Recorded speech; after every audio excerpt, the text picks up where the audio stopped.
নকল আধার কার্ড তৈরির সঙ্গে যুক্ত থাকায় 7 জনকে গ্রেপ্তার করল পুলিশ। গোপন সূত্রে খবরের ভিত্তিতে শিলিগুড়ি মেট্রোপলিটন পুলিশের স্পেশাল অপারেশন গ্রুপ ও ভক্তিনগর থানার পুলিশ ও আশিঘর আউটপোস্টের পুলিশের অভিযান চালিয়ে নকল আধার কার্ড তৈরির পর্দা ফাঁস করল।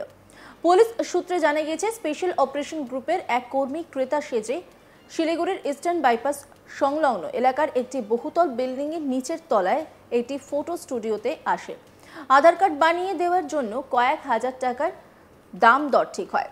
টাকা দেওয়ার সময় তাদের হাতে না হাতে ধরে স্পেশাল অপারেশন গ্রুপ। দীর্ঘদিন ধরে স্টুডিওর আড়ালে চলছিল জাল আধার কার্ড তৈরির কারবার। খবর পেয়ে ইস্টার্ন বাইপাস সংলগ্ন ঢাকেশ্বরী মন্দির রোড ফক দইবাড়ি এলাকায় অভিযান চালায় শিলিগুড়ি ভক্তিনগর থানার পুলিশ। অভিযানে মেলে সাফল্য। ঘটনায় আটক করা হয়েছে 7 জন অভিযুক্তকে। স্টুডিওটির মালিক চিত্তরঞ্জন সরকার সহ আরও 6 জনকে গ্রেপ্তার করেছে ভক্তিনগর থানার পুলিশ। ঘটনা প্রসঙ্গে জানা গিয়েছে, স্টুডিওর আড়ালে এই অবৈধ কারবার চলছিল। টাকার বিনিময়ে চলত কারবার। এদিন দুপুরে ভক্তিনগর থানার পুলিশ ও স্পেশাল অপারেশন গ্রুপ যৌথভাবে সংলগ্ন এলাকায় অভিযান চালিয়ে দোকানের মালিক চিত্তরঞ্জন সরকার সহ 4 জনকে গ্রেপ্তার করে। প্রসঙ্গত স্থানীয় বাসিন্দারা জানিয়েছেন, অন্তত 10 বছর ধরেই তারা সেখানে বসবাস করত। 3-4 বছর ধরে দোকান করেছে তারা বাড়িতেই।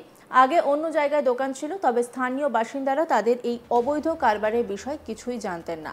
ঘটনার তদন্ত শুরু করেছে ভক্তিনগর থানার পুলিশ।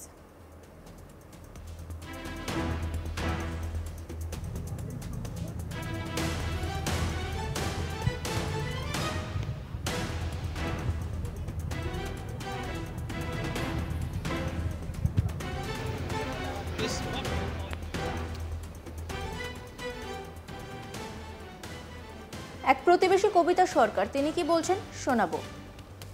আচ্ছা, যে আপনার এখানে যে অবৈধভাবে যে আধার কার্ড বানানো হচ্ছিল সে ব্যাপারে কি জানেন? আমরা কিছু স্যার জানতাম না। আমরা জানি ফটোর দোকান প্লাস হলো জেরক্স টেরক্স করা হয়। আমরাও জেরক্স করি বাচ্চাদের কলেজের জন্য। আর কয়েকদিন ধরে যেগুলো জিনিস উঠেছে, বেশি দিন হয় না। কতদিন ধরে এরা আছে? এরা 8-9 বছর তো হবে না, 8-9 বছর। এদের কি আগে সম্পত্তি বা বাড়িঘর কি এরকম টাইপেরই ছিল কি না অন্য কিছু? সেটা আমরা বলতে পারবো না। ওনাদের বাড়ি মন্ডল ঘাটে, ওখানে বাড়ি আছে। মন্ডলঘাট কোথায়? মন্ডল ঘাট হলো জলপাইগুড়ি ছেড়ে যেতে হয়। রানীনগর ছাড়াই না না না, রানীনগর উল্টা সাইডে কাইসাবাড়ি গোলাপগঞ্জ না মন্ডল ঘাটে বাড়ি আছে। ওখানটাই আমরা জানি। ওখান থেকে আইসে এখানে জমি কিনলো। কোথায় ছিল এদের দোকান? কোথায় ছিল? দোকান ছিল ইস্টার্ন বাইপাসের ধারে। দোকান এখন বন্ধ করে দিয়ে যে অভিযুক্ত যে তার নামটা কি বলবেন? নাম যেন কি হয় আকাশের মা নাম কি জানি?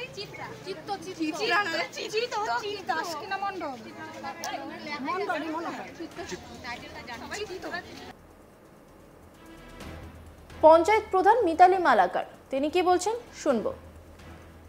না, আমি পেলাম ফেসবুকে। আমি জানতাম না যে ওইখানটায় এরকম আধার কার্ডের ইয়া হয়। আমি যখন ফেসবুকে দেখলাম তখন দেখলাম যে 7 জনকে ধরা হয়েছে। এটা তো আমরা মানে খুবই আনন্দ যে এরকম অনিয়ম কাজ বেনিয়ম কাজগুলো যেন না ধরা পড়ে। হ্যাঁ হ্যাঁ হ্যাঁ হ্যাঁ, চোখটাতে চলছে। পুলিশের উপর আস্থা তো নেই। পুলিশের কোনো কাজ করে নাকি? ও তো চটি চাটা, ও কোনোদিনও কাজ করবে না। আজকে দেখলেন না, তুলসীতে আড়াই নিল না।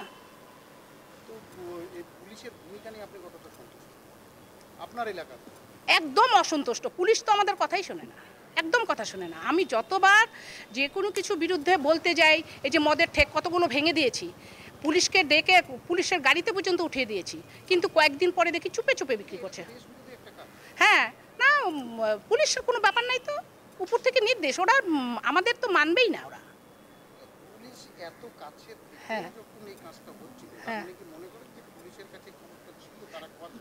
নিশ্চয়ই ছিল। ওদের কাছে সব কিছুর খবর থেকে, নাহলে ওরা কেন মানে শুধু দেখানো বলে যায়, ডাকবো গেলাম কাজ করলাম দিদি করেছি বাস হয়ে গেল, তারপরেক্ষণে কিন্তু আবার হচ্ছেই ওইটা না। পুলিশ পারে না এমন কোনো কাজ বন্ধ করতে, এটা কিন্তু মানে অবাস্তবর কথা। কিন্তু এখানে দেখতেছি হচ্ছে, এটা দেশবিরোধী তো কাজ।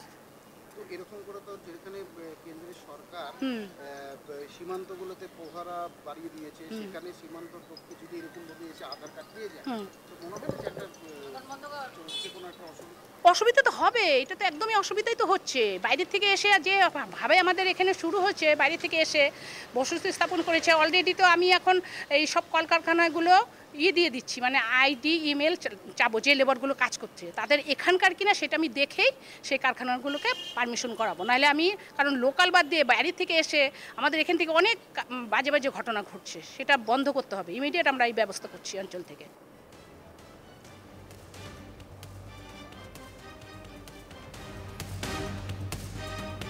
এই গোটা বিষয় নিয়ে একটি রিপোর্ট তুলে ধরেছেন আমার কলিগ উৎপল পোদ্দার, দেখব। ঘরের মধ্যেই রয়েছে ঘরের শত্রু। বাংলাদেশের উত্তেজনা সৃষ্টি হওয়ার পর বাংলাদেশ থেকে বিভিন্নভাবে বিভিন্ন মারফত শিলিগুড়ি এবং তৎসংলগ্ন এলাকাগুলিতে বাংলাদেশিদের প্রবেশ ও অনুপ্রবেশকারীদের প্রবেশ কিন্তু ঠেকানো কোনো মতেই যাচ্ছে না। কেন্দ্রের সরকার বারবার নিরাপত্তা ব্যবস্থাকে খতিয়ে দেখতে সীমান্তবর্তী এলাকাগুলিতে নজরদারি যেরকম বাড়িয়েছে, সেই রকমই কিন্তু রাজ্যের মুখ্যমন্ত্রী উত্তরকন্যাতে প্রশাসনিক বৈঠক থেকে পুলিশকে নির্দেশ দিয়েছিলেন যেসব এলাকাগুলিতে টহলদারি কম হচ্ছে সেই সব জায়গাতে টহলদারি বাড়ানোর। তারপরেও কিন্তু অনুপ্রবেশকারীদের কোনো রকমভাবে ঠেকানো যাচ্ছে না। অনায়াসে শিলিগুড়ি এবং তৎসংলগ্ন এলাকাগুলিতে এসে নির্দ্বিধায় পেয়ে যাচ্ছে পরিচয়পত্র, অর্থাৎ আধার কার্ড থেকে ভোটার কার্ড থেকে আরম্ভ করে বিভিন্ন পরিচয়পত্র কিভাবে আসছে তাদের হাতে, অর্থাৎ ঘরের শত্রুরাই কিন্তু তুলে দিচ্ছে তাদের হাতে সেই পরিচয়পত্র। তারই আবার প্রমাণ মিলল শিলিগুড়ির ফগদই বাড়িতে। একজন নয়, দুইজন নয়, 7 জনকে গ্রেপ্তার করলো এই জাল আধার কার্ড তুলে দেওয়ার জন্য। অর্থাৎ জাল আধার কার্ড তুলে দিয়ে এই তাদের হাতে, অর্থাৎ যারা অনুপ্রবেশ করছে তাদের হাতে কিন্তু তুলে দিচ্ছে এই ঘরের শত্রুরাই। নকল আধার কার্ড তৈরির সঙ্গে যুক্ত থাকা 7 জনকে গ্রেপ্তার করল পুলিশ। গোপন সূত্রের খবরের ভিত্তিতে শিলিগুড়ি মেট্রোপলিটন পুলিশের স্পেশাল অপারেশন গ্রুপ ও ভক্তিনগর থানার পুলিশ ও আশিঘর আউটপোস্টের পুলিশের অভিযান চালিয়ে নকল আধার কার্ড তৈরির পর্দা ফাঁস করল।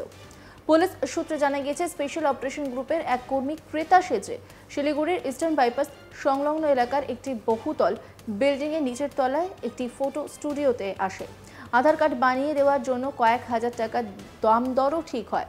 টাকা দেওয়ার সময় তাদের হাতে নাতে ধরে স্পেশাল অপারেশন গ্রুপ। দীর্ঘদিন ধরে স্টুডিওর আড়ালে চলছিল জাল আধার কার্ড তৈরির কারবার। খবর পেয়ে ইস্টার্ন বাইপাস সংলগ্ন ঢাকেশ্বরী মন্দির রোড ফক দইবাড়ি এলাকায় অভিযান চালায় শিলিগুড়ি ভক্তিনগর থানার পুলিশ। অভিযানে মেলে সাফল্য। ঘটনায় আটক করা হয়েছে 7 জন অভিযুক্তকে। স্টুডিওটির মালিক চিত্তরঞ্জন সরকার সহ আরও 6 জনকে গ্রেপ্তার করেছে ভক্তিনগর থানার পুলিশ। ঘটনা প্রসঙ্গে জানা গিয়েছে, স্টুডিওর আড়ালে এই অবৈধ কারবার চলছিল, টাকার বিনিময়ে চলত কারবার। এদিন দুপুরে ভক্তিনগর থানার পুলিশ ও স্পেশাল অপারেশন গ্রুপ যৌথভাবে সংলগ্ন এলাকায় অভিযান চালায়।